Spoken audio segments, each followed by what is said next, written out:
حي على الفلاح.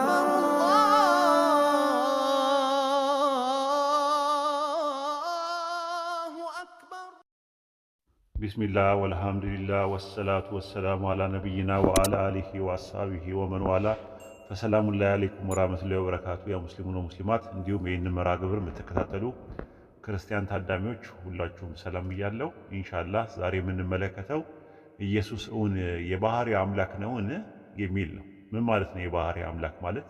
የባህሪ አምላክ ማለት በራሱ ጌትነት ያለው ከሌላ ያላገኘ በጌትነቱ ላይ ባርነት የሌለበት ባሪያ ያለው እንጂ እሱ ባሪያ ያልሆነ ማለት ነው ትርጉሙ ማለት ነው። ስለዚህ ይሄንን እንመለከታለን ማለት ነው። መጀመሪያ ማርቆስ ወንጌል ምዕራፍ 12 ቁጥር 29 ላይ ኢየሱስ መልሶ እንዲህ አለ፣ ከትእዛዛት ሁሉ ፊተኛው ትእዛዝ እስራኤል ሆይ ስማ ጌታ አምላካችን አንድ ጌታ ነው ይላል። ከዘዳግም 6:4 ላይ ነው የተጠቀሰው። አምላካችን ያህዌ አንድ ያህዌ ነው የሚለውን ነው የተጠቀመበት። ዮዴሄ ዋውሄ ብሎ የሚጠቀምበትን ወይም ደግሞ ያሃዋሃ የሚለውን ነገር ምንድን ያደረጉት ቴትራግራማትን ስለማይነበብ አዶናይ በሚል ነገር አይሁዶች ሲጠቀሙ የግሪክ ሰብትጀንትና የአዲስ ኪዳን ግሪክ ኮይኔ ላይ ኩሪዮስ እያሉ ነው ያስቀመጡት ማለት ነው፣ ያህዌ የሚለው ማለት ነው። ነገር ግን የሚገርማችሁ የአረብኛው የሚለው ቃል ረብ ነው የሚለው። ዮሐንስ ወንጌል ምዕራፍ 13 ቁጥር 13 ላይ እናንተ መምህርና ጌታ ትሉኛላችሁ ኢየሱስ ሲል እንዲሁ ነኝና ያለበት ቦታ ላይ ጌታ ለሚለው የአረብኛውን ቃል ያስቀመጡት አረብ ክርስቲያኖች ሰይድ የሚለውን ነው። ራሱ ሰይድ ምንድን ነው? ማዕረግን ለማሳየት የሚገባ ጌትነት ነው ራሱ። ልክ ለምሳሌ ኦሪት ዘፍጥረት ምዕራፍ 27 ቁጥር 37 ላይ ይስሐቅም መለሰ ኤሳውን እነሆ ጌታ አደረግኩት አለው ይላል። ይስሐቅም መለሰ ኤሳውን ጌታ አደረግኩት። ያዕቆብ በኤሳው ላይ ጌታ ያደረገው ማን ነው? ይስሐቅ ነው። ስለዚህ ጌትነት በመደረግ ላይ ከመጣ ስልጣንና ሹመትን እልቅናና ማዕረግን ያሳያል ማለት ነው። ለምሳሌ ኦሪት ዘፍጥረት ምዕራፍ 45 ቁጥር 9 ላይ አምላክ በግብፅ ምድር ሁሉ ላይ ጌታ አደረገኛል። ጌታ አደረገኝ ሲል የዓለማቱ ጌታ አደረገኝ ማለቱ አይደለም። በጸጋና በስጦታ ያገኘው ነገር እንጂ የባህር ጌትነት አይደለም። በፍጹም አያሳይም ማለት ነው። በራሱ የተብቃቃ ማለት አይደለም። ራሱ የባህሪ ገንዘቡ የሆነ ማለት አይደለም። ዮሴፍ ምን አለ? አምላክ በግብፅ ምድር ሁሉ ላይ ጌታ አደረገኛል ዘፍጥረት 45:9 ላይ ማለት ነው። ስለዚህ ጌትነቱ መነሻ ያለው ጅማሮ አለው፣ በመደረግ ላይ የተመሰረተ ነው። በተመሳሳይም የኢየሱስ ጌትነት መነሻና ጅማሮ አለው። ሐዋርያት ሥራ ምዕራፍ 2 ቁጥር 36 ላይ ኢየሱስን አምላክ ጌታም ክርስቶስም እንዳደረገው የእስራኤል ወገን በእርግጥ ይወቃል። አማርኛው እግዚአብሔር ነው የሚለው፣ እንግሊዝኛው ጋር ነው የሚለው፣ ግሪከኛው ደግሞ ቴዎስ ነው። ቴዎስ ወይም አንዱ አምላክ ኢየሱስም ምን አደረገው? ጌታም ክርስቶስም እንዳደረገው ወቃል። እዚህ አንቀጽ ላይ አምላክ ባለቤት ሲሆን ኢየሱስ ደግሞ ተሳቢ ነው። በባለቤትና በተሳቢ መካከል ደግሞ እንዳደረገው የሚል ተሻጋሪ ግስ አለ። ስለዚህ ጌታ አድራጊ አንዱ አምላክና ጌታ ተደራጊው ኢየሱስ ሁለት የተለያዩ ማንነትና ምንነት ናቸው ማለት ነው። አምላክ ኢየሱስን ጌታ ካደረገው የኢየሱስ ጌትነት መነሻ ያለው ስለሆነ ጌታ ከመደረጉ በፊት በባዶነት ስለሚቀደም ጌትነቱ ስልጣንና ሹመትን ወይም እልቅናና ማዕረግን ያሳያል ማለት ነው። እንደ ባይብሉ ከሄድን እኮ አምላክ ጌታን አስነሳው ይላል። አንደኛ ቆሮንቶስ ምዕራፍ 6 ቁጥር 14 ላይ እግዚአብሔር ጌታን እንዳስነሳ ይላል። አማርኛው ነው እንደዛ የሚለው፣ እንግሊዝኛው ጋር ነው የሚለው፣ ግሪከኛው ቴዎስ ነው። ቴዎስ ኩሪዮስን ምን አለው? አስነሳው። ኩሪዮን ማለት ተሳቢ ነው ራሱ ኖርማል። ኢየሱስ ጌትነቱ መሸነሻ ካለው ራሱ ጌታዬ ብሎ የሚጠራው ጌታ ካለው ለጌታው ባሪያ ከሆነና ጌታ ካመለከ የባህሪ ጌትነት በፍጹም አይደለም ማለት ነው። ይህንን ነው የምንረዳው። በብሉይ ኪዳንም ብንመለከተው አዶን ማለት ጌታ ማለት ነው ራሱ። አዶኒም ማለት ደግሞ የአዶን ብዙ ቁጥር ሲሆን ለፕሉራል ኦፍ አምፕሊቲዩድ ወይም ለፕሉራል ኦፍ መልቲቲዩድ ይጠቀምበታል። አዶኒም ማለት ምንድን ነው? ጌታ የሚለውን ለማዕረግ የሚጠቀምበታል። አንደኛ ነገር ማን ነው? ለብዜት የሚጠቀምበታል። ለሌላ ደግሞ ለግነትም ይጠቀምበታል ማለት ነው። የአዶን ደግሞ ጄኔቲቭ ፎርም ወይም ደግሞ አገናዛቢ ጌታዬ ለማለት ስትፈልጉ አዶኒ ትላላችሁ ማለት ነው። አዶኒ ማለት አዶናይ ለሚለው ምንጠቀምበት ነው። አዶኒ የምንለው ነገር ጌታዬ ብለን የምንለው ነገር ነው። አዶናይ ሲሆን ደግሞ በግነትም በብዜትም ይመጣል፣ ግን ጌታዬ ማለት ነው ልዩነታቸው ማለት ነው። ስለዚህ ነቢያት አንዱን አምላክ ጌታዬ ለማለት ሲፈልጉ አዶናይ እያሉ ነው የሚጠቀሙበት። መዝሙረ ዳዊት ምዕራፍ 16 ቁጥር 2 ላይ ያህዌም አንተ ጌታዬ ነህ አልኩት አለ። መዝሙረ ዳዊት ምዕራፍ 110 ቁጥር 5 ላይ ጌታዬ በቀኝ ነገሥታትን በቁጣ ቀን ይቀጠቅጣቸዋል አለ። ጌታ የተባለው ማን ነው? አብ። በቀኝ የተባለ በሁለተኛው መደብ ዳዊት እያናገረ ያለው በምንድነው? በትንቢት መነጽር በመንፈስ ቅዱስ ሆኖ ወልድን። ስለዚህ ጌታ የሚለው አዶናይ የሚለው ለአብ ለብቻው ራሱ ፕሉራል ኦፍ አምፕሊቲዩድ ሆኖ ገብቷል ማለት ነው። ስለዚህ አብ ሁል ጊዜ ጌታዬ ለሚባልበት የሚገባው አዶናይ አዶናይ አዶናይ እያለ ነው የሚጠቀምበት። ኦሪት ዘፍጥረት ምዕራፍ 18 ቁጥር 12 ላይ ሳራም በልቧ እንዲህ ስትል ሳቀች አለ። ካረጀው በኋላ በእውነት ፍትወት ይሆንልኛልን? ጌታዬም ፈጽሞ ሸምግሏል አለች። ማንን ነው ጌታዬ ሳራ ያለችው ሲባል ማንን ነው ስንል ግልጽ ነው። ባሏን አብርሃምን ነው ሳራ ጌታዬ ያለችው። ጌታዬ የሚለው የተጠቀመበት ቃል ምንድን ነው? አዶኒ የሚለው ነው።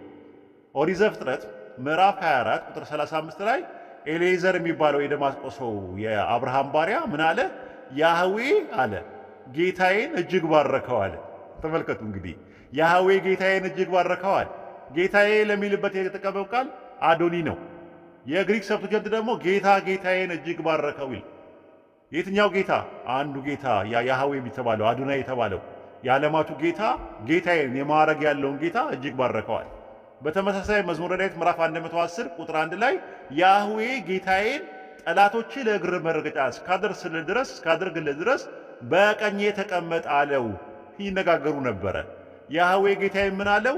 ጠላቶች የእግር መረገጫ እስካደርስ ድረስ በቀኜ ተቀመጥ አለው ብሎ በሁለተኛ መደብ የሚያናገረው ማንነትና ምንነት ነበር ማለት ነው። ያህዌ ሌላ ነው፣ ዳዊት ጌታዬ ያለው ደግሞ ሌላ ነው። ጌታዬ ለሚልበት የዕብራይስጥ ቃል አሁንም ዳዊት የተጠቀመበት ቃል አዶኒ ነው። አዶናይ አይደለም ራሱ አዶኒ አዶኒ። ልክ መዝሙረ ዳዊት ምዕራፍ 110 ቁጥር 5 ላይ ጌታዬ ወይም 6 ላይ ጌታዬ በቀኝ ነገሥታትን በቁጣ ቀን ይቀጠቅጣቸዋል ለሚልበት ቃል ለያህዌ ሲሆን ለአብ ሲሆን አዶናይ እያለ ነው የሚጠቀምበት። ለኢየሱስ ሲሆን ግን ምን አለው? አዶኒ ያህዌ አዶኒን ጠላቶች ለእግር መረገጫ እስካደርስ በቀኝ የተቀመጠ አለው ይላል። ለዛ ነው ማርቆስ ወንጌል ምዕራፍ 12 ቁጥር 30 ላይ ዳዊት ራሱ በመንፈስ ቅዱስ እንዲህ አለ፣ ጌታ ጌታዬን ጠላቶች የእግር መረገጫ እስካደርስ ድረስ በቀኝ የተቀመጠ አለው ይላል። ተመልከቱ። አሁን ያኔ አላለውም፣ በዳዊት ዘመን አላለውም። ግን ምንድነው ዳዊት በመንፈስ ቅዱስ ሆኖ ነው የሚናገረው ማለት ነው። ያኔም ኢየሱስ አልተወለደም። ስለዚህ ያኔም ጌታ አልነበረም ራሱ ኖርማሊ። ለምን ሐዋርያት ሥራ 2:36 ላይ ጌታ አምላክ ኢየሱስን ጌታም ክርስቶስም እንዳደረገው የእስራኤል ወገን በእርግጥ ይወቅ እያለ ይናገራል ማለት ነው። ምክንያቱም እዛው ላይ ሐዋርያት ሥራ ምዕራፍ 2 ቁጥር 34 ላይ ጌታ ጌታዬን ጠላቶች የእግር መረገጫ ድረስ እስካደርግልህ ድረስ በቀኝ የተቀመጠ አለው ይላል። ስለዚህ ጌታ የሚለው ቃል ጌታ ያለው ቃል ምንድነው? አዶኒ ነው፣ ማዕረግን ነው የሚያሳየው። ያለበትም ደግሞ በመንፈስ ቅዱስ ነው፣ ራሱ ትንቢት ነው። ሁለተኛ ጴጥሮስ ምዕራፍ 1 ቁጥር 21 ላይ ትንቢት ከቶ በሰው ፈቃድ አልመጣምና ዳሩ ግን በእግዚአብሔር ተልከው ቅዱሳን ሰዎች በመንፈስ ቅዱስ ተነድተው ተናገሩ ይላል። ስለዚህ ዳዊትም በመንፈስ ቅዱስ ተነድቶ ነው ያየው ያንን ነገር ማለት ነው። ጌታ ጌታዬን ጠላቶች የእግር መረገጫ እስካደርስ ድረስ በቀኝ የተቀመጣል። በምን? በመንፈስ ቅዱስ ይላል። ስለዚህ በመንፈስ ቅዱስ ሆኖ ካለው ያኔ አብ ወልድን በቀኝ የተቀመጣል አለው። መቼም አላረገም ያኔ ራሱ ኖርማሊ ማለት ነው። አንዱ አምላክ ኢየሱስን በቀኝ የተቀመጠ ያለው ኢየሱስ ካረገ በኋላ ከሆነ ትንቢት ነው ማለት ነው። ያህዌ መሲሁን በቀኝ የተቀመጠ ብሎ ካናገረው መሲሁ ያህዌና መሲሁ ያህዌ ሳይሆን የያህዌ ነው ማለት ነው። ያህዌ አንድ አምላክ ነው። ያህዌና መሲሁ ደግሞ ሁለት የተለያዩ ማንነትና ምንነት ናቸው። ኦሪት ዘዳግም ምዕራፍ 6 ቁጥር 4 ላይ እስራኤሎች ስማ አምላካችን ያህዌ አንድ ያህዌ ነውና አለ።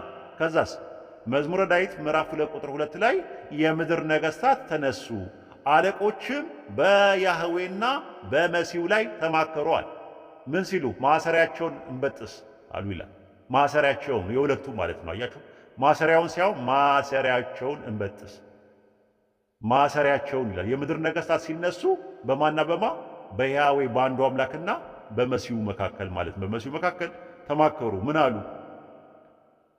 ማሰሪያቸውን እንበጥስ አለ። በዕብራይስጥ ማለት እና በሚል አያያዥ መስተጻምር ሁለት የተለያየ ምንነት እንደሆኑ በቅጡ ያስረዳል ማለት ነው። ማርቆስ ወንጌል ምዕራፍ 12 ቁጥር 29 ላይ ሲናገር እስራኤል ሆይ ስማ ጌታ አምላካችን አንድ ጌታ ነው ብሎ ይላል። ይሄ አንድ ጌታ የተባለው ያህዌ ነው ራሱ ኖርማሊ። ሐዋርያት ሥራ ምዕራፍ 2 ቁጥር 34 ላይ ጌታ ጌታዬን ጠላቶች የእግር መረገጫ እስካደርስ በቀኝ ተቀመጣለሁ ይላል። ሐዋርያት ሥራ ምዕራፍ 4 ቁጥር 26 ላይ የምድር ነገሥታት ተነሱ አለቆችም በጌታ እና በተቀባው ላይ አብረው ተከማቹ ይላል። ለዛ ነው ይህን ችግር ለመቅረፍ አንዳንድ የአዲሱ ኪንግ ጄምስ ቨርሽን ላይ ለአብ በአብይ ፊደል ሎርድ ብለው በካፒታል ሌተር ያደርጉለታል። ለኢየሱስ ደግሞ በስሞል ሌተር ወይም ደግሞ በንዑስ ፊደል ሎርድ ብለው ያስቀምጡታል ራሱ ማለት ነው። ማርቆስ ወንጌል 12:29ን ሐዋርያት ሥራ 2:36ን ይዩት። ለአብ ሲሆን ሎርድ የሚለው በትልቁ ያደርጉታል በካፒታል ሌተር ሙሉ ማለት ነው። ለኢየሱስ ሲሆን ደግሞ የመጀመሪያው ካፒታል ሌተር ይሆንና ሌሎቹ ደግሞ ስሞል ሌተር ያደርጋል። ስለዚህ ምንድነው ትርጉሙ? ትልቁ ጌታ ትንሹን ጌታ ምን አለው? በቀኝ የተቀመጠ አለው ማለት ነው። ምን ማለት ነው? ልክ አንደኛ ጴጥሮስ ምዕራፍ 3 ቁጥር 6 ላይ እንዲሁም ሳራ ለአብርሃም ጌታ ብላ እየጠራችው ታዘዘችለት ይላል። ጌታ እያለች ታዘዘችለት ይላል። ስለዚህ ጌታ ስትል ኩሪዮስ የሚለው ቃል ሳራ አብርሃምን ጌታ ስትለው የዓለማቱ ጌታ ነው እያለች ነው እንዴ? ያ ሰማይና ምድርን በመካከላቸው የፈጠረ ዓለማትን የሚያስተናብረው ጌታ ነው ማለት ነው እንዴ? አይደለም። ራሱ ኖርማሊ ማዕረግን ነው የሚያሳየው፣ ክብርን ነው የሚያሳየው፣ እልቅናን ነው፣ ሹመትን ነው፣ ስልጣንን ነው የሚያሳየው። ኢሳይያስ ምዕራፍ 48 ቁጥር 16 ላይ ያለውን ብዙ ጊዜ ክርስቲያኖች ለኢየሱስ ይጠቀሙበታል። ጌታዬ ያህዌን በመንፈሱ ልኮኛልና የሚለው ማለት ነው። ኦኬ እንሂድ። ጌታ እግዚአብሔር በመንፈሱ ልኮኛል የሚለው አማርኛው ጌታ እግዚአብሔርና መንፈሱ ልከውኛል ነው የሚለው። ልከውኛል ሳይሆን ሸላሃኒ ማለት ልኮኛል ነው ራሱ ትርጉሙ። ጌታዬ ነው አዶናይ ነው የሚለው ራሱ አዶናይ ያህዌ በመንፈሱ ልኮኛል አለ።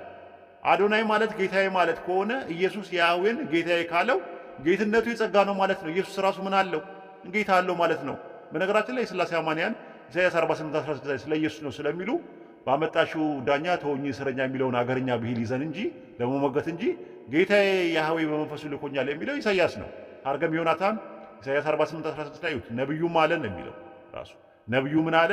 አሁንም ጌታ አምላክ በቃሉ ልኮኛል ብሎ እንዳለው ይናገራል ማለት ነው። እና በዕብራይስጡ አዲስ ኪዳን ላይም ኢየሱስን ለማመልከት ኤልሳቤጥና ዳዊት አዶኒ እንጂ አዶናይ በፍጹም አላሉ። አሁን ለምሳሌ ሉቃስ 1:43 ላይ ኤልሳቤጥ ምንድን ነው ያለችው? የጌታዬ እናት ወደ እኔ ትመጣ ዘንድ እንዴት ይሆናል አለች። እዛ ላይ አዶኒ ነው ብላ የምትጠቀመው የዕብራይስጡ ላይ። ሐዋርያት ሥራ 2:34 ላይ ደግሞ ያህዌ ጌታዬን ጠላቶቼ የእግር መረገጥ እስካልደረስ በቀኝ ተቀመጣለሁ ለሚለው አሁንም አዶኒ ነው የሚለው የዕብራይስጡ አዲስ ኪዳን ላይ ማለት ነው። ሐዋርያት ሥራ ምዕራፍ 13 ቁጥር 2 ላይ ደግሞ ምን አደረጉ? እነሱም ጌታን ሲያመልኩና ሲጦሙ መንፈስ ቅዱስ በርናባስና ሳውል ለጠሯቸው ሥራ ለዩልኝ አለ ይላል። ስለዚህ እዚህ ጋር ያህዌን ሲያመልኩ ነው የሚለው የዕብራይስጡ ራሱ የአዲስ ኪዳን ዕብራይስጡ ላይ ያህዌን እያለ ነው የሚጠቀመው ማለት ነው። ይሁዳ ምዕራፍ 1 ቁጥር 5 ላይ ጌታ ከግብፅ አገር ሕዝቡን አድኖ የማያምኑትን በኋላ እንዳጠፋ የሚለው ላይ ጌታ የሚለውን ቃል ያህዌ ብለው ነው በዕብራይስጡ ያስቀመጡት የዕብራይስጥ አዲስ ኪዳን ላይ ማለት ነው። ያው እንደምትመለከቱት ኮዴክስ ሲናቲከስ ላይ ኩሪዮስ ይለዋል። ኮዴክስ ቫቲካነስ ላይ ደግሞ ኢየሱስ ብለው አስቀምጠውታል። ራሱ ያ ስህተት ነው። ጌታ ከግብፅ ምድር አውጥቶ የማያምኑትን ያጠፋው ያህዌ እንጂ ኢየሱስ አይደለም ማለት ነው። ኢየሱስ ብለው ጌታ የሚለውን ወደ ኢየሱስ ለማስጠጋት ቫቲካነስ ኮዴክስ ቫቲካነስ ያዘጋጁት የሥላሴ አማንያኖች ኢየሱስ ብለው አስቀምጠውታል ማለት ነው። እሺ ይህንን ካየን ዘንዳ ምክንያቱም ዘሌዋውያን 25:38 ላይ ማየት ትችላላችሁ። የከነዓን ምድርን ሰጣችኋት ዘንድ አምላካችሁ ሆናችሁ ዘንድ ከግብፅ ምድር ያወጣኋችሁ እኔ ያህዌ አምላካችሁ ነኝ ይላል። ራሱ ያህዌ ነው ያወጣው።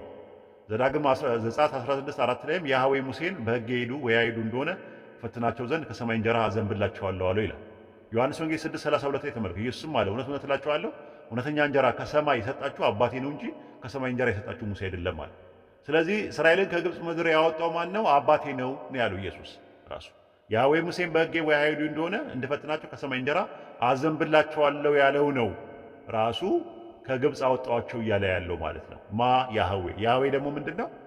ከሰማይ እንጀራን የሰጣችሁ አባቴ ነው አለ። ስለዚህ አባቴ ነው ካለ አብ ነው እስራኤልን ከግብፅ ባርነት ያወጣው ማለት ነው። መልአክ ልኮ ነው ያወጣው ማለት ነው እንጂ ኢየሱስ አላወጣም ማለት ነው። ራሱ ኖርማሊ ስትመለከቱት ማለት ነው። ይህንን ስንላቸው ኢየሱስ አንድ ጌታ ነው ተብሏል እና ከዘዳግም 6:4 እና ማርቆስ 12:29 ጋር ይመሳሰላል ይላሉ። ኖ እንደዛ አይደለም። ራሱ ረብ የሚለው የዕብራይስጥ ቃል መምህር፣ መሪ፣ አለቃ፣ ታላቅ በሚል ፍቺ አለ። ለምሳሌ አንደኛ ነገሥት 8:25 ላይ ተመልከቱ ረቢ የሚለው ቃል እንዴት እንደገባ ማለት ነው ራሱ። ስለዚህ ረቢ ደግሞ መምህር ወይ መምህሬ ማለት ነው። ዮሐንስ ወንጌል ምዕራፍ 1 ቁጥር 38 ላይ እነርሱ ረቢ ወዴት ትኖራለህ አሉት። ትርጓሜው መምህር ወይ ማለት ነው አለ። ስለዚህ እዚህ አንቀጽ ላይ በግሪክ ኮይኔ ረቢ ብለው ያስቀመጡት ረቢ የሚለው የዕብራይስጥ ቃል ነው። ስለዚህ ረቡኒ ማለት ደግሞ መምህራችን ማለት ነው። ዮሐንስ ወንጌል ምዕራፍ 20 ቁጥር 16 ላይ ኢየሱስም ማርያምን አላት። እሷም ዞር ብላ በዕብራይስጥ ረቡኒ አለችው። ትርጓሜው መምህር ወይ ማለት ነው ስላል። ስለዚህ ወደ ግሪክ ትምህርት ቤት ገብተን ራሱ ወንድ መምህር ኩሪዮስ ሊባል ይችላል። ሴት መምህር ደግሞ ኩሪያ ልትባል ትችላለች። ኩሪዮስ ትርጉሙም ጌታ ብቻ ሳይሆን መምህር ማለት ጭምር እንደሆነ ማርቆስ ጴጥሮስን ኢየሱስን በአንድ አውድ ላይ ረቢ እንዳለው ይናገራል። ማርቆስ 9:5 ላይ ይሁት ጴጥሮስን መልሶ ኢየሱስን ረቢ በዚህ መሆን ለእኛ መልካም ነውና አንድ ላንተ፣ አንድ ለሙሴ፣ አንድ ሌላ 3 ዳሶችን እንስራ አለው ይላል። ስለዚህ አሁን እዚህ ጋር ረቢ ብሎ ሲናገር አማርኛው ላይ መምህር ብሎ ነው ያስቀመጡት። ቲቸር ማስተር ብሎ ነው ያስቀመጡት እንግሊዝኛ ላይ ማለት ነው።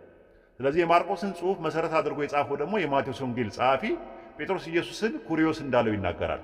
ማቴዎስ ወንጌል ምዕራፍ 17 ቁጥር 4 ላይ ጴጥሮስን መልሶ ኢየሱስን ኩሪዮስ በዚህ መሆን ለእኛ መልካም ነው፣ ብንወድስ በዚህ 3 ዳስ አንዱን ለአንተ፣ አንዱን ለሙሴ፣ አንዱን ለኤልያስ እንስራ አለ። ስለዚህ የትኛውን ነው ጴጥሮስ ያለው? ረቢ ነው ያለው ወይስ ኩሪዮስ ነው ያለው ብለን ስንል አይ ኩሪዮስ የሚለው ቃል ረብ በሚለው አስተማሪ በሚልም ይመጣል። ረቢ ማለት ኩሪዮስ ማለት እንደሆነ ከተረዳን ዘንዳ ኢየሱስ መምህራችሁ አንድ ነው ሲል ረቢያችሁ አንድ ነው ማለት ነው ራሱ። ማቴዎስ ወንጌል ምዕራፍ 23 ቁጥር 8 ላይ እናንተ ደግሞ ረቢ ተብላችሁ አትጠሩ፣ ረቢያችሁ ወይም መምህራችሁ አንድ ስለሆነ እናንተ ወንድማማቾች ናቸዋል። ረቢ የሚለውን ቃል ነው የተጠቀመው። አንድ ረቢ ነው ያለው። ዮሐንስ ወንጌል 7:16 ላይ ትምህርቴ ከላከኝ እንጂ ከኔ አይደለምና አለ። ዮሐንስ 8:26 ላይ ደግሞ አባቴ እንዳስተማረኛል። አባቱ ወይም አብ አስተምሮት መምህር የሆነ አንድ መምህር አለ። ስለዚህ ኢየሱስ በአንድ አምላክና በሰዎች መካከል ያለ ትምህርት ተሰጥቶት የሚያስተላልፍ ረቢ ነው። አንድ ረቢ ነው። ረቢ ተብላችሁ አትጠሩ፣ ረቢ አንድ ነው። አንድ ረቢ አለ ነው ያለው። ጳውሎስ ደግሞ አንድ ኩሪዮስ ኢየሱስ ክርስቶስ አለን ሲል አንድ መምህር አለን እያለ ነው። አንደኛ ቆሮንቶስ 8:6 ላይ ነገር ሁሉ በእርሱ በኩል የሆነ እኛም በእርሱ በኩል የሆንን አንድ ኩሪዮስ ኢየሱስ ክርስቶስ አለን አለ። ኩሪዮስ ማለት መምህር በሚል ይመጣል። አንድ ረቢ አንድ መምህር አለን አለ። አንድ አምላክ አለ አለ። ያ አንድ አምላክ ምንድነው? ሁሉን ነገር የፈጠረ ነው። አንድ አምላክ አብ አለን ነው የሚለው። ነገር ሁሉ ከእርሱ በኩል የሆነ አንድ አምላክ አለ። በአንድ አምላክና በሰዎች መካከል ያለው ደግሞ መካከለኛው ምን አለ? አንድ ኩሪዮስ አለ ማለት ነው። ይህ አንድ መምህር ኢየሱስ ሲሆን መምህሩ ኢየሱስ አባታችሁ አንዱ እርሱ የሰማዩ ነውና ሲል ጳውሎስ ደግሞ ይህ አንዱ አባት አስገኚ ስለሆነ አንድ አምላክ አብ አለን በማለት ተናግሯል። ማቴዎስ ወንጌል ምዕራፍ 23 ቁጥር 9 ላይ አባታችሁ አንዱ እርሱ የሰማዩ ነውና በምድር ላይ ማንም አባት ብላችሁ አትጥሩአል። ኢየሱስ ደግሞ አባታችሁ አንዱ የተባለው አንድ አምላክ ነው። እንደና ደግሞ አንድ መምህር አለ ደግሞ የተባለው ደግሞ አንዱ ጌታ የተባለው ነው። አንደኛ ቆሮንቶስ 8:6 ላይ ትንቢተ ሚልክያስ 2:10 ላይም ተመልከቱት። ለሁላችን አንድ አባት ያለን አይደለምን? አንድ አምላክስ የፈጠረን አይደለምን አለ። አንደኛ ቆሮንቶስ 8:6 ላይም እንደዛ ነው። ለእኛስ ነገር ሁሉ ከእርሱ በኩል የሆነ እኛም ለእርሱ የሆንን አንድ አምላክ አብ አለን ነው የሚለው። አንድ አምላክ አንድ አባት አብ ሲሆን በአንድ አምላክና በሰዎች መካከል ያለው መካከለኛ ደግሞ አንድ አለ። እሱ ደግሞ ምንድነው? መምህር ነው። ሰው የሆነ መምህር ነው። አንደኛ ጢሞቴዎስ ምዕራፍ 2 ቁጥር 5 ላይ there is only one God አንድ አምላክ አለና and one mediator between God and men በአንድ አምላክና በሰዎች መካከል ያለው መካከለኛ አንድ አለ አለ። እርሱም ዘማን ክራይስት ጂሰስ እርሱም ሰው የሆነ ክርስቶስ ኢየሱስ ነው ይላል። ስለዚህ አባታችሁ አንዱ እርሱ የሰማዩ ነውና አንድ አምላክ አብ አለን፣ አንድ አምላክ አለ የሚለው ተመሳሳይ አቀማመጥ አለው። አብን ያሳያል። መምህራችሁ አንድ ነው፣ አንድ ክርስቶስ ኢየሱስ አለን፣ መካከለኛ አንድ አለ የሚለው ደግሞ ተመሳሳይ አቀማመጥ ያሳያል ማለት ነው። እና ይህንን የሚያሳየው ኢየሱስ ሁሉንም ጠቅልሎ የያዘ አንድ ጌታ አዶናይ በፍጹም አይደለም። ምክንያቱም አንደኛ ጌትነቱ መነሻ አለው፣ ሁለተኛ ከእርሱ በላይ ያለ ጌታውን ጌታዬ እያለ ይጠራል። ሶስተኛ የእርሱ ጌታ ራሱ አብ እርሱን ባሪያዬ ብሎታል። ኢሳይያስ 42:1 ላይ እነሆ ደግፌ ያስኩት ባሪያዬ እያለ ነው የሚናገረው። ራሱ ባሪያዬ እያለ ይናገራል። ስለዚህ ማንን ነው ባሪያዬ ያለው ስንል ኢየሱስ የያህዌ ባሪያ ስለሆነ ጌታዬ ካለው ያህዌ የኢየሱስ ጌታ ስለሆነ ባሪያዬ ካለው ኢየሱስ የሁሉ አንድ ጌታ አይደለም። ኢየሱስ ባርነቱ ለአንድ ጌታ ለአብ ከሆነ ኢየሱስ የጌታ ቅቡ እንጂ የባህሪ አንዱ ጌታ በፍጹም አይደለም። የሉቃስ ወንጌል ምዕራፍ 2 ቁጥር 26 ላይ ራሱ የጌታ ቅቡ ነው የሚለው። እንግሊዝኛው ሎርድስ ክራይስት ነው የሚለው፣ የጌታ ክርስቶስ ነው የሚለው። ራሱ ሞትን ሳይ በመንፈስ ቅዱስ ተረድቶ ነበረ። የጌታ ቅቡን በጌታ የተቀባውን ነው የሚለው አማርኛው። ጌታ የሚለው አንድ ጌታ አለ፣ የአንድ ጌታ ደግሞ ይቀባዋል። ቅቡ የሚለው ያስቀመጠው በግሪክ ደግሞ ክርስቶስ የሚለው ነው እና ተቀባይ የተቀባ ክርስቶስ መሲህ ማለት ነው። ኢየሱስ በጌታ ከተቀባ የኢየሱስ ጌትነት ራሱ የኢየሱስ ጌታ ጌትነቱ የባህሪ ሲሆን ኢየሱስ ግን ጌታ የተባለው በመደረግ ላይ ስለሆነ የጸጋ ብቻ ይሆናል ማለት ነው። እርግጥ ነው ኢየሱስ በዘመኑ ከአምላክ የተላከ አንድ መምህር ስለሆነ ነው። ዮሐንስ ወንጌል ምዕራፍ 3 ቁጥር 2 ላይ መምህር ሆነ ከአምላክ ዘንድ እንደመጣ እናውቃለን። ረቢ ነው ያለው ራሱ። ረቢ መምህር ሆነ ከአምላክ እንደመጣ እናምናለን። ከአምላክ የመጣው መምህር ማን ነው? ኩሪዮስ ማን ነው? ራሱ ኖርማሊ ማለት ነው ማዕረግን ነው የሚያሳየው ራሱ።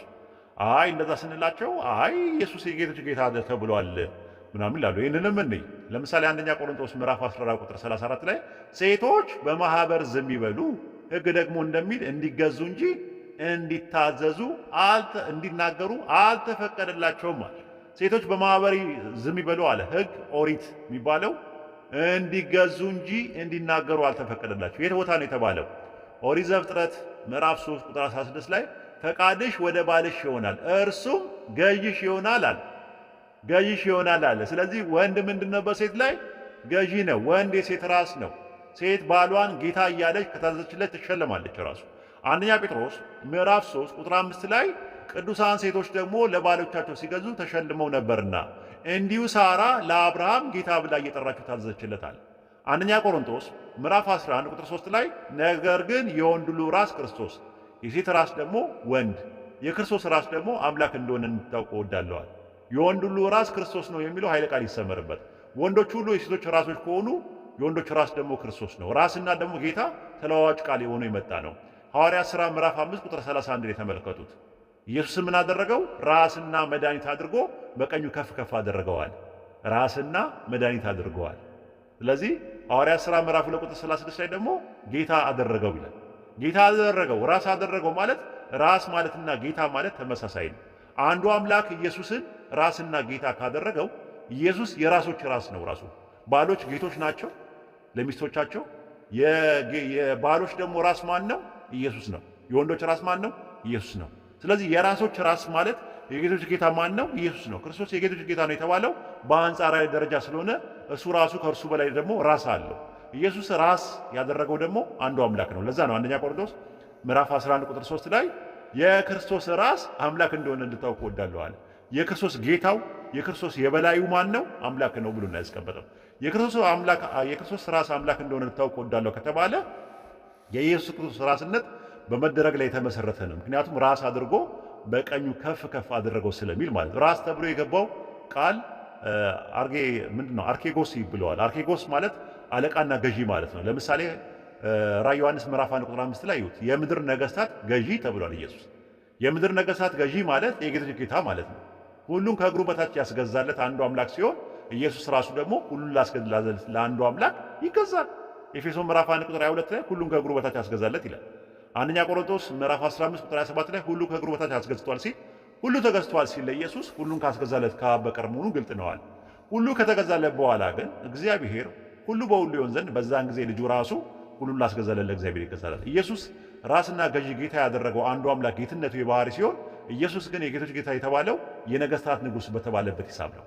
ራዕየ ዮሐንስ ምዕራፍ 17 ቁጥር 14 ላይ በጉ የጌቶች ጌታና የነገስታት ንጉሥ ስለሆነ ይላል። ስለዚህ ምንድን ነው የኢየሱስ ንግስና? የነገስታት ንጉሥ ነው። ንግስናው ራሱ መነሻ አለው። በስጦታ ያገኘው ነገር ነው። ሉቃስ 1:32 ላይ ጌታ አምላክም የአባቱን የዳዊትን ዙፋን ይሰጠዋል፣ እርሱም በያዕቆብ ቤት ለዘላለም ይነግሣል። ስለዚህ ንግስናው ራሱ ከአምላክ ያገኘው ከሆነ ጌታ አምላክ የአባቱን የዳዊትን ንግስና ከሰጠው እርሱ የነገስታት ንጉሥ የተባለው በአንጻራዊ ደረጃ በስዩም ሲመትን ነው የሚያሳየው። በባይብል የነገስታት ንጉሥ የተባለው ኢየሱስ ብቻ አይደለም። አርጤክስስም ናቡከደነፆርም የነገስታት ንጉሥ ተብለዋል። ለምሳሌ ዕዝራ 7:12 ላይ ከነገስታት ንጉሥ ይላል። ንጉሠ ነገሥት ነው የሚለው እንደ ግዕዙ ቃል። ንጉሠ ነገሥት ማለት የነገስታት ንጉሥ ማለት ነው። አፄ ኃይለ ሥላሴን ራሱ ንጉሠ ነገሥት ይሏቸው ነበር፣ የነገስታት ንጉሥ ይሏቸው ነበር ራሱ። ስለዚህ የነገስታት ንጉሥ የሚለው ዕብራውያን ዕዝራ 7:12 ላይ ለአርጤክስስ ይቀበታል። ዳንኤል 2:37 ላይ ደግሞ የነገስታት ንጉሥ የተባለው ናቡከደነፆር ነው ማለት ነው። ስለዚህ በገዢና በተገዢ መካከል ያለው መገዛዛት የግብር መገዛዛት ፈንክሽናል ሰቦርዲኔሽን እና የባህሪ መገዛዛት ኦንቶሎጂካል ሰቦርዲኔሽን ተብለው ለሁለት ይከፈላሉ ማለት ነው። ሰውን የሚገዛው መገዛዛት የግብር መገዛዛት ይባላል ማለት ነው። ይህንን ነው የምናየው። አብ ግን ኦንቶሎጂካሊ ከወልድ ስለሚለይ ማቴዎስ ወንጌል ምዕራፍ 11 ቁጥር 25 ላይ በዛ ጊዜ ኢየሱስ መልሶ እንዲህ አለ፣ አባት ሆይ የሰማይና የምድር ጌታ። አያችሁት? ይሄ የሰማይና የምድር ጌታ ኦንቶሎጂካሊ ሁሉንም የሚገዛ ጌታ ነው ራሱ። ሐዋርያት ሥራ ምዕራፍ 17 ቁጥር 24 ላይ ዓለሙና በእርሱ ያለውን ሁሉ የፈጠረ እርሱ የሰማይና የምድር ጌታ ነውና እጅ በሰራው መቅደስ አይኖርም ይላል። ስለዚህ የጌቶች ጌታ ኢየሱስ የተባለው በማዕረግ ደረጃ ነው። የነገስታት ንጉስ በተባለበት ሂሳብ ነው። የነገስታት ንጉስ መባል ደግሞ የተለየ ነገር ሳይሆን ማዕረግን ነው የሚያሳየው ማለት ነው። አንደኛ። ሁለተኛ ኢየሱስ ራስና ጌታ ቢደረግም ራስና ጌታ ያደረገው ሌላ አንድ አምላክ አለ ማለት ነው። የእሱ ራሱ አለ ራሱ ማለት ነው። እሱን ጌታዬ ብሎ የሚጠራው አንድ ማንነት አለ ራሱ ኢየሱስ ራሱ። ያ አንድ አምላኩ ደግሞ ኢየሱስን ባሪያዬ ይለዋል ራሱ። ስለዚህ የኢየሱስ ጌትነት አሁንም የባህሪ ጌትነት አይደለም ማለት ኢየሱስ የሰንበት ጌታ ነው ብለው ዘሌዋውያን 23:3ን ይጠቅሳሉ። ኦሪት ዘሌዋውያን ምዕራፍ 23 ቁጥር 3 ላይ 6 ቀን ስራ ይሰራል፣ በሰባተኛው ቀን የእረፍት ሰንበት ነው ይላል። ሰው የተፈጠረው አምላኩን እንዲያመልክ ሲሆን አምላኩ ለሰው ሰንበት የፈጠረለት እንዲያርፍበት ነው። ሰው ለሰንበት ተፈጥሯል እንጂ ሰንበት ለሰው ተፈጥሯል እንጂ ሰው ለሰንበት አልተፈጠረም። ማርቆስ ወንጌል ምዕራፍ 2 ቁጥር 27 ደግሞ አላቸው ሰንበት ለሰው ተፈጥሯል እንጂ ሰው ለሰንበት አልተፈጠረም። ስለዚህ ሰው ራሱ ፍጡር መሆኑን ያሳያል። እንግዲህ የሰው ልጅ ለሰንበት ሁሉ ጌታዋ ነውና አለ። እዚህ ጋር ሰውና የሰው ልጅ የተባለው አጠቃላይ ሰውን ነው የሚያመለክተው። ለምን ኢዮብ 25 ቁጥር 6 ላይ ምንድን ነው የሚለው? ይልቁንስ ብስብስ የሆነው ሰው ትልም የሆነው የሰው ልጅ ምንኛ ያንሳል። ሰውና የሰው ልጅ የሚል ነገር አለ። መዝሙረ ዳዊት ምዕራፍ 144 ቁጥር 3ን መመልከት ትችላላችሁ። ኢሳይያስ 51 ቁጥር 12ን መመልከት ትችላላችሁ። ዘኍልቍ 23:19 ላይ መመልከት ትችላላችሁ። ስለዚህ ሰውና የሰው ልጅ የሚለው ለሰው ልጅ የሚመጣ ነገር ነው። ራሱ አምላክ ሰውና የሰው ልጅ አይደለም። እንግዲህ ሰውና የሰው ልጅ አጠቃላይ የሰው ልጆችን ካመለከተ ሰንበት የተፈጠረው ለሰው ማረፊያ ስለሆነ የሰው ልጅ ለሰንበት እንኳን ጌታዋ ነውና የተባለው ለዛ ነው። ልክ ሴት ለወንድ ተፈጠረች እንጂ ወንድ ለሴት አልተፈጠረም፣ ወንድ ሴት ጌታዋ ነውና እንደተባለው አይነት ማለት ነው። አንደኛ ቆሮንቶስ ምዕራፍ 11 ቁጥር 9 ላይ ቁጥር 6 አንደኛ ቆሮንቶስ ምዕራፍ 11 ቁጥር 9 ላይ ሴት ለወንድ ተፈጠረች እንጂ ሴት ለወንድ ተፈጠረች እንጂ ወንድ ለሴት አልተፈጠረም ማለት። ልክ ዘፍጥረት 3:16 ላይ እርሱ ገዥሽ ነው ይላል። ገዢ ነው እሱ። አንደኛ ጴጥሮስ 3:5 ላይ ደግሞ ጌታ ብላ እየጠራችው ታዘዘችለት ይላል። ዘፍጥረት 18:12 ላይ ደግሞ ጌታዬ ትለው ነበረ ሳራ አብርሃም። ስለዚህ ሴት ለወንድ ስለተፈጠረችና ወንድ የሴት ጌታዋ ስለሆነ ወንድ የባህሪ ጌታ ነው እንደማንለው ሁሉ ሰንበት ለሰው ልጅ ስለተፈጠረና የሰው ልጅ የሰንበት ጌታ ስለሆነ የሰው ልጆች በአጠቃላይ የባህሪ ጌታ ናቸው አንልም። ሲቀጥል ኢየሱስ የሰንበት ጌታ ነው እንኳን ቢባል እንኳን ከአውዱ አንጻር ሰንበት የሰጠው ተብሎ በፍጹም አይተረጎምም። ከዛ ይልቅ በሰንበት ቀን መልካም በማድረግ በሰንበት ላይ የበላይ መሆኑን የሚያሳይ ነው ማለት ነው። ሲሰልስ የጌታችን አምላክ የሚል የሰንበት ጌታ የተባለውን ኢየሱስን አምላክ እንዳለው ያሳብቃል ራሱ ማለት ነው። ለምን ኤፌሶን ምዕራፍ 1 ቁጥር 17 ላይ የጌታችን የክርስቶስ አምላክ ይላል። ዘ ጋድ ኦፍ አወር ሎርድ ግሪከኛው የሚለው ሆቲዮስ ቱ ኩሪዮስ ሄሞን ነው የሚለው የጌታችን አምላክ ዘ ጋድ ኦፍ አወር ሎርድ ጌታችን ብሎ ያስቀመጠው ማለት። ጌታችን ደግሞ ለፍጡርም መሆን ይችላል። ለምሳሌ ዘፍጥረት 44:9 ላይ ዮሴፍን ምን ብለውታል? ጌታችን ብለውታል። ዘኍልቍ 36:2 ላይ ሙሴ ጌታችን ብለውታል። አንደኛ ነገሥት 1:43 ላይ ደግሞ ዳዊትን ጌታችን ብለውታል። ስለዚህ አንድ ሰው ተነስቶ የኛ ጌታ አምላክ አለው ካለ ጌታችን አምላክ አለው ካለ ጌትነቱ ማዕረግን ነው የሚያሳየው ማለት ነው። አይ እንደዛ ስንላቸው ሐዋርያት ሥራ ምዕራፍ 10 ቁጥር 36 ላይ ይጠቅሱና ኢየሱስ እኮ የሁሉ ጌታ በሚሆን ተብሏል ይላሉ። የሁሉ ጌታ በሚሆን ሲጀመር የሁሉ ጌታ በሚለው he is the lord of all የሚለው ኃይለ ቃል በ400 ድህረ ልደት በተዘጋጀው ኮዴክስ በፊደል ዴ እና በቁጥር 05 ላይ በሆነ ኮዴክስ ቤዛይምን ላይ በቅንፍ የተቀመጠ ነው። ራሱ ይሁት ከፈለጋችሁ ለማመሳከሪያ ኦሪጂናል ስለሌለ የተለያየ ቨርዥኖች ራሱ he is all of የሚለውን የሚያስቀምጡት በቅንፍ ነው። ለምሳሌ እንግሊዝ ስታንዳርድ ቨርዥንን፣ ኪንግ ጄምስ ቨርዥንን፣ ኒው አሜሪካ ስታንዳርድ ቨርዥንን፣ አሜሪካ ስታንዳርድ ቨርዥንን፣ ሊተራል ስታንዳርድ ቨርዥን፣ ያንግ ሊተራል ቨርዥን አረ ተጠቅሶ አያበቁም። በቅንፍ ያስቀምጣል። ለምንድን ነው በቅንፍ የሚያስቀምጡ ሲባል የኮዴክስ ቤዛይን ላይ በቅንፍ ስለሚያስቀምጠው ልክ ሉቃስ 3:23 ላይ እንደመሰላቸው አዝወዝ ሰፖርትድ የሚለውን ኮዴክስ ቤዛይን ላይ በቅንፍ እንደተቀመጠው ማለት ነው። እና ሲቀጥል ጥቅሱ ላይ የሁሉ የሚለው ገላጭ ቅጽል ፓንቶን የሚለው አይሁዳና አሕዛብን ለማሳየት የገባ እንደሆነ አንጻራዊ እንጂ ፍጹማዊ አይደለም። ለምሳሌ ፓንቶን የሚለው ቃል በአንጻራዊ ደረጃ ይመጣል። ለምሳሌ አንደኛ ቆሮንቶስ ምዕራፍ 4 ቁጥር 13 ላይ እስካሁን ድረስ የዓለም ጥራጊ የሁሉም ጉድፍ ሆነናል አለ። ጳውሎስ የሁሉም ጉድፍ ሆነናል ሲል በአንጻራዊ ደረጃ እንጂ ጳውሎስ የማያውቁት ሁሉ ያጠቃላል ማለት አይደለም። በተመሳሳይ ኢየሱስም የሁሉ ጌታ የተባለው በአንጻራዊ ደረጃ ነው። ምክንያቱም አንደኛ ጌትነቱ መነሻ አለው፣ ሁለተኛ ከእርሱ በላይ የሆነ ጌታውን ጌታዬ እያለ ይጠራ፣ ሶስተኛ የእርሱ ጌታ አብ እርሱም ባሪያ ብሎታል፣ አራተኛ ከበላዩ ደግሞ ጌታ አለው ራስ አለው እና ሲሰልስ አማኞች የሁሉም ጌታ ተብለዋል። ለምሳሌ ገላትያ 4:1 ላይ ይውጡ ራሱ እላይ እኔ ግን እላለሁ አለ ወራሹ ሕፃን ሆኖ ባለበት ዘመን ሁሉ የሁሉ ጌታ ቢሆን ከቶ ከባሪያ አይለይባል። ወራሹ ሕፃን ሆኖ ባለበት ዘመን የተባለው አማኝ ነው። የሁሉ ጌታ ቢሆንም ከቶ ከባሪያ አይለይም ማለት። የሕፃን የተባለው አማንያን ከሆኑ ኮንቴክስቹዋል ፓሴጅ ላይ ስንመለከተው ገላትያ ምዕራፍ 4 ከ2 እስከ 3 ይወት። ነገር ግን አባቱ እስከቀጠረ ድረስ ከጠባቂዎችና ከመጋቢዎች በታች ነው። እንዲሁ ደግሞ እኛ ሕፃናት ሆነን ሳለን ከዓለም መጀመሪያ ትምህርት በታች ተገዝተን ባሪያዎች ነበርን አለ። ከዛስ ቁጥር 7 ላይ ከእንግዲህ ወዲህ ልጅ ነን እንጂ ባሪያ አይደለንም፣ ልጅ ከሆንን ደግሞ በክርስቶስ የእግዚአብሔር ወራሾች ነን አለ። ስለዚህ የሁሉ ጌታ ነው የተባለው አማኞች ራሱ የሁሉ ጌታ ተብሏል ባለ። ዮሴፍ ራሱ የሁሉ ጌታ ተብሏል። ኦሪት ዘፍጥረት ምዕራፍ 45 ቁጥር 9 ላይ አምላክ በግብፅ ምድር ሁሉ ላይ የሁሉ ጌታ አደረገኛል። ዮሴፍ በመደረግ ላይ የሁሉ ጌታ ከተባለ ኢየሱስ በመደረግ ላይ የሁሉ ጌታ ቢባል ያንስበታል እንዴ? ራሱ ማዕረግን የሚያመሳይ ወይስ ይበዛበታል? ስለዚህ ኢየሱስ የሁሉ ጌታ የተባለው ልክ አማኞችና ዮሴፍ በተባሉበት ሂሳብ አንጻራዊ ነው ማለት ነው። ስለዚህ የኢየሱስ ጌታ ግን በጌትነቱ ላይ ባርነት የሌለበት የሁሉ አንድ ጌታ አምላክ ነው። ስለዚህ ኢየሱስ ጌትነቱ የባህሪ ሳይሆን የግብር ነው ማለት ነው። ኦንቶሎጂካል ተርም ሳይሆን ፈንክሽናል ተርም ነው። ኢየሱስ የባህሪ ጌታ አይደለም፣ የዓለማቱ ጌታ አይደለም። የዓለማቱ ጌታ አንድ ነው። እሱም በጌትነቱ ላይ ባርነት የሌለበት አንድ አምላክ አላህ ብቻ ነው። ወሰላሙ አለይኩም ወራህመቱላሂ ወበረካቱ።